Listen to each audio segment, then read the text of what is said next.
What's up, tubers? Tio here, Simplistic Fishing, coming back at you tonight to give you an update on Carter's Lake in Georgia, as well as, I guess, just really do a quick breakdown for you and show you guys some of these sweet spots that we found out there on Carter's and really go over the lake breakdown that we did for you. Now, this one's been out on the website for a while. I just haven't been able to do a video for it yet, but it looks like a pretty awesome lake to fish. You can look over here on the left side and see how we have it broke down. Now, the update that I had is that we've added several fish attractors to this lake. Now, these, we did not have the coordinates for these before. For some reason, they were missed, so I went back and updated them. So if you've bought Carter's Lake before, just holler at me, and we can get you guys the new files, or you can go down and just download them if you went through the Sendal stuff. So look at all the fish attractors. These are key places to find fish, guys. Definitely want to take advantage of these. They're all out there. You can get them on the Simplistic Fishing app. They're there, and they're also on these files as well. So lots of different fish attractors out there throughout the lake.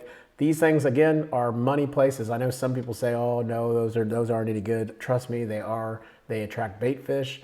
They attract crappie, things like that, and that definitely attracts the bass. And there's some good ones off some really good areas here throughout the lake.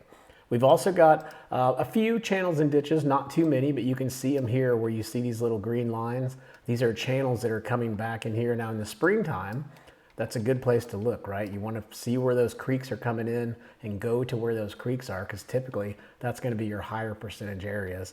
And not to say that there aren't creeks in some of these other coves. These are just the ones that we could actually see a channel in that area, so we're actually able to mark it. So like if I zoom in here, the water's down, we can actually see the exact channel, and so we marked the channel for you.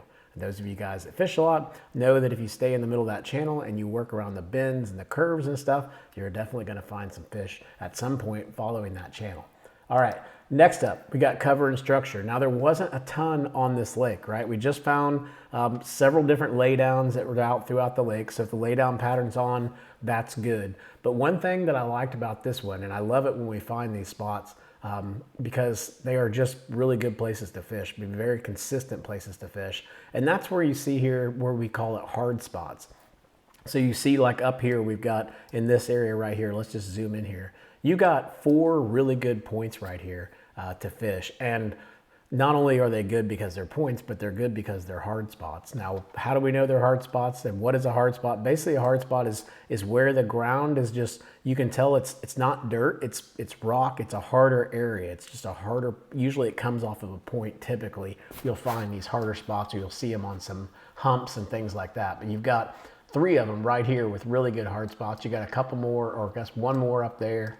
And then you got a couple down here as well. So, you know, if you're getting out there in the summertime, you might want to come out here and see what's going on out here on these hard spots that are out here more closer towards the, towards the main lake. But got lots of different stuff here. You got a little bit of a bluff wall down there you could fish. You got some structure, man-made structure that's up here too you could take a look at.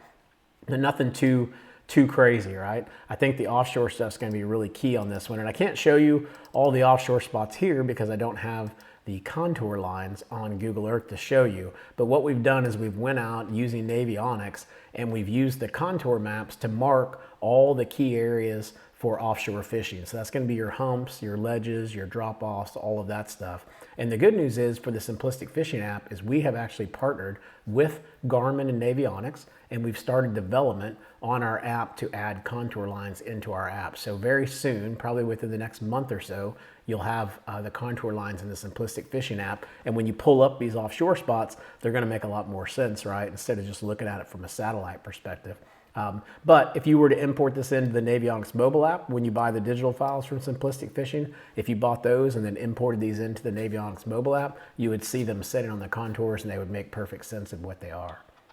So again, I think this lake really looks like it has a ton of offshore opportunities. So if I were going out there for the first time, obviously I would definitely focus on some offshore stuff. I would for sure focus on the attractors. So if you can find these attractors around an offshore area as well, that's double the money, because that means you got the right contours there, plus you know you've got some kind of debris or structure or something to fish around. So I would definitely do that. And then on the hard spots, I would go and hit all those hard spots I could until I found the fish. And that kind of be the approach that I would take. You know, obviously it might be a little bit different if it was really early spring or something like that. But if we're talking majority of the time of year, that's probably what I'm gonna spend most of my focus on. Now, there was quite a bit of rock on this lake. We've got the shallow rock, right, the shallow riprap, and then you've also just got the rock along the bank line. So you kind of have to pick and choose, you know, what you want. If you want the hard spots or the rock and the hard spots can kind of go together, but typically the rock's going to be more the rock that we were able to see on the satellite imagery, and you can't see that really hard area below. It's more just like rock on top of some sand or something like that. But definitely lots of different rocky areas you could get in here, get some square bills going, get some shaky heads going, and go to town. Rocks and bass just kind of go together, and there's plenty of rock on this lake for sure. So that covers us for the entire lake for Carter's, Georgia. Again, go out to our website. You can go out there, simplisticfishing.com, and pick up the SD card or the digital files for Carter's Lake. That is so that you can import those into your graph. You can also use them like we're doing today on Google Earth, or you can import them into Navionics mobile or whatever fishing mobile app you use for contours. You can import them in that way as well.